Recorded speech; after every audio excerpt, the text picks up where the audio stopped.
ఆధారాలతోటి ప్రజల్ని కన్విన్స్ చేయాలి. చంద్రబాబు నాయుడు గారు ఏమన్నారు, ఇంతకుముందు అన్నారు కదా, కళ్ళు మూసి అబద్ధాలు ఆడటం వేరు, గంట సేపైన అబద్ధాలు ఆడటం, కళ్ళు తెరిచి అబద్ధాలు ఆడటం వేరు. కళ్ళు మూసి తెరిసేలోపు 100 అబద్ధాలు ఆడగలిగిన గనుడు, అంటే ఒక క్షణంలోనే అబద్ధాలు ఆడగలిగిన గనుడు చంద్రబాబు నాయుడు అని ఊరికే అనలేదు. నిన్న కాక మొన్న ఏం చెప్పారు, 3,70,000 ఉద్యోగాలు ఆంధ్రప్రదేశ్ రాష్ట్రంలో ఇచ్చారు. ఏమంటే ఎవరైనా సరే ఈ స్టేట్మెంట్ని నమ్మిన వాళ్ళు చేతి వెళ్తండి. 4 లక్షల ఉద్యోగాలు ఒక సంవత్సరం, ఒక 16 నెలల్లో కల్పించారండి.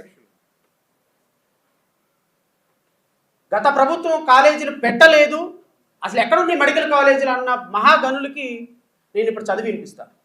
GOMS నెంబర్ 113 డేటెడ్ 12/9/2020 అండి. Establishment of new medical college in each parliamentary constituency in the state of AP, administrative sanction for an amount of 550 crores towards establishment of government medical college at Machilipatnam, Krishna district. Accordingly orders issued. ఎప్పుడండి ఇది? 2020. ఇచ్చింది ఎవరండి? గత ప్రభుత్వం ఇచ్చింది. జగన్మోహన్ రెడ్డి గారు ముఖ్యమంత్రి అధ్యక్షతన జరిగినటువంటి దాంట్లో రాష్ట్ర ప్రభుత్వం అడ్మినిస్ట్రేటివ్ శాంక్షన్ ఇచ్చినటువంటి జీవో. ఇది నేను తీసేసేది కాదు కదా, ఇది నేను క్రియేట్ చేసింది కాదు కదా. 2020లో ఇచ్చినటువంటి జీవో ఇప్పటికీ ఆన్లైన్లో ఉందో లేదో చూసుకోమని చెప్పండి. GOMS number 113 dated 12/9/2020. దీంట్లో తప్పే ఉంది. గత ప్రభుత్వం ఇచ్చింది కాబట్టి ఇచ్చిందని చెప్తున్నాం. నెంబర్ 2 GOMS నెంబర్ 33 డేటెడ్, ఇది కూడా రాసుకోండి మీరు, అన్ని జీవోలు ఉన్నాయి. GOMS number 33 dated 22/3/2021. Establishment of 12 new government medical colleges in the state of Andhra Pradesh under Nadu Nedu program, administrative sanction to an amount of 5,800 crores. Accordingly orders for issue. GO ఉంది, it is there in the GO. ఇది మళ్ళీ చెప్తా. GOMS number 33 dated 22/3/2021. అమ్మా home minister గారు, సహజంగా health minister గారిని address చేస్తూ చెప్పాలి, మన హోమ్ మినిస్టర్ గారికి చెప్పాలి. ఎందుకంటే హోమ్ మినిస్టర్ గారే కాబట్టి పూర్తి స్థాయిలో దీని బాధ్యత తీసుకొని మరి పవర్ పాయింట్ ప్రజెంటేషన్స్ ఇస్తున్నారు. కాబట్టి గవర్నమెంట్ మెడికల్ కాలేజీలు ఎక్కడున్నాయి అని అయ్యన్న పాత్రుడు పెద్ద అద్భుతంగా మాట్లాడుతున్నారు. కాబట్టి ప్రజలను మోసం చేయడానికి చేస్తున్నటువంటి పద్ధతులను, కాబట్టి గత ప్రభుత్వం తీసుకొచ్చినటువంటి కాలేజీలు ఎక్కడ తీసుకొచ్చారు, డబ్బులు ఎక్కడ ఇచ్చారు, డబ్బులు ఎక్కడ ఖర్చు పెట్టారు అని అబద్ధాలు ప్రచారం చేస్తున్న కారణంగా ఈ వాస్తవాలు ప్రజలకు చెప్పాల్సి వస్తుంది. GOMS number 116 dated 12/9/2020. Establishment of new medical college each parliamentary constituency so and so AP so and so medical college at Paderu of Visakhapatnam district. Accordingly orders issued. Administrative sanction of for an amount of rupees 500 crores. పాడేరులో పెట్టినటువంటి కాలేజీకి 2020 సంవత్సరంలో administrative sanction ఇచ్చినటువంటి పద్ధతి. GOMS number 115 dated 12/9/2020. అదే రోజు administrative sanction of 500 crores at Pulivendula YSR Kadapa జిల్లాలో పెట్టే medical కాలేజీకి అడ్మినిస్ట్రేటివ్ శాంక్షన్ 2020లో ఇచ్చారు. GOMS number 114 constituency administrative sanction of 500 crores for establishment of government medical college at Piduguralla, Guntur district. ఇది GOMS number 114 dated 12/9/2020. GOMS number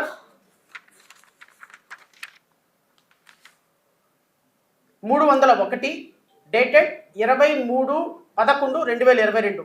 establishment of new government medical college at Parvathipuram, Manyam district. Administrative sanction of an amount of rupees 600 crores. Accordingly orders issued. రాష్ట్రంలో ప్రతి ఒక్క జిల్లాకి parliamentary కాన్స్టిట్యున్సీకి ఒక administrative medical college ఉండాలి అని 5,800 కోట్ల రూపాయలు శాంక్షన్ చేసి ఒక్కొక్క మెడికల్ కాలేజ్ ఎస్టాబ్లిష్మెంట్కి జీవోలు ఇష్యూ చేశారు. ఇప్పుడు ఈ జీవోల్ని రద్దు చేస్తూ, ఈ జీవోలు మొత్తాన్ని పక్కన పడేస్తూ గవర్నమెంట్ మెడికల్ కాలేజ్ మొత్తాన్ని PPPలు పరం చేస్తున్నటువంటి కూటమి ప్రభుత్వం మీద మనం పోరాటం చేస్తే తప్పేందండి. గత ప్రభుత్వం ఇచ్చినటువంటి మెడికల్ కాలేజీలు, గత ప్రభుత్వం కష్టపడి తీసుకొచ్చినటువంటి మెడికల్ కాలేజీలు, గత ప్రభుత్వం NMCతో కొట్లాడి, కేంద్ర ప్రభుత్వంతో కొట్లాడి గవర్నమెంట్ మెడికల్ కాలేజీ హెడ్ల కింద తీసుకొస్తే ఇప్పుడు ఆ మెడికల్ కాలేజీలని నువ్వు ప్రైవేట్ పరం చేస్తాను అంటే ఖచ్చితంగా గత ప్రభుత్వం చేసినటువంటి పనిని అప్రిషియేట్ చేసి తీరాల్సిందే కదా. గత ప్రభుత్వం తీసుకొచ్చినటువంటి అంశాన్ని అప్రిషియేట్ చేసి తీరాల్సిందే కదా. ఈ విధంగా గవర్నమెంట్ ఆర్డర్స్ ఇచ్చారు, ఈ గవర్నమెంట్ ఆర్డర్ ఇంప్లిమెంట్ చేయకపోతే రేపొద్దు నాకు హక్కు ఉంటుంది కదా, కోర్టుకు వెళ్ళే హక్కు. కానీ వైఎస్ఆర్సీపీ గవర్నమెంట్లో మెడికల్ కాలేజీలు ఏమి రాలేదు, అడ్మినిస్ట్రేటివ్ శాంక్షన్లు జరగలేదు, జీవోలు ఇష్యూ కాలేదు, కాలేజీల ఎస్టాబ్లిష్మెంట్ జరగలేదు, అసలు పనులే మొదలు కాలేదు. అందుకోసం అని చెప్పి మేము ఈరోజు క్యాన్సిల్ చేస్తున్నామంటే that is a different issue. కాలేజీలు స్టార్ట్ అయ్యి అడ్మిషన్ ప్రక్రియ కొనసాగుతున్నటువంటి 100 కోట్ల రూపాయలు కేటాయింపు జరిగినటువంటి దాంట్లో మెడికల్ కాలేజీలు మేము ఎత్తేస్తామంటే కూటమి ప్రభుత్వం కళ్ళార్పకుండా అబద్ధాలు ఆడుతున్నట్టు కాదా సార్? మినిస్టర్లు అబద్ధాలు ఆడుతున్నట్టు కాదా సార్? ముఖ్యమంత్రి అబద్ధాలు ఆడుతున్నట్టు కాదా సార్? అబద్ధాలు ఆడుతున్న వాళ్ళని కనీసం ప్రశ్నించకుండా ఓజీ షూటింగుల్లో, కేజీ షూటింగుల్లో, పీజీ షూటింగుల్లో షార్ట్లు వేసుకొని సినిమాలు తీసుకుంటున్నటువంటి పవన్ కళ్యాణ్ని ఉప ముఖ్యమంత్రిగా అయినందుకు ప్రశ్నించొద్దా సార్? సో కాబట్టి అబద్ధాలు ఎప్పుడు కూడా వాస్తవాలు. సో ఈ వాస్తవాల్ని మనం మరుగున పడేసి అబద్ధాలు ఆడతాము, నా దగ్గర అధికారం ఉంది, సో నేనేం చేసినా కూడా నడిచిపోతుంది బండి అంటే చంద్రబాబు నాయుడు గారికి ఇది ప్రజాస్వామ్యం సార్. ఈ ఇంటర్నెట్ యుగంలో ఎవరూ కూడా మీరు అనుకున్నట్టుగా మీరు చెప్పిన అబద్ధాలు నమ్మే పరిస్థితులు లేరు అని మరొకసారి వారికి వినపం తెలియజేసుకుంటూ, మరి న్యూ హోప్ ఫౌండేషన్ చైర్మన్గా మరి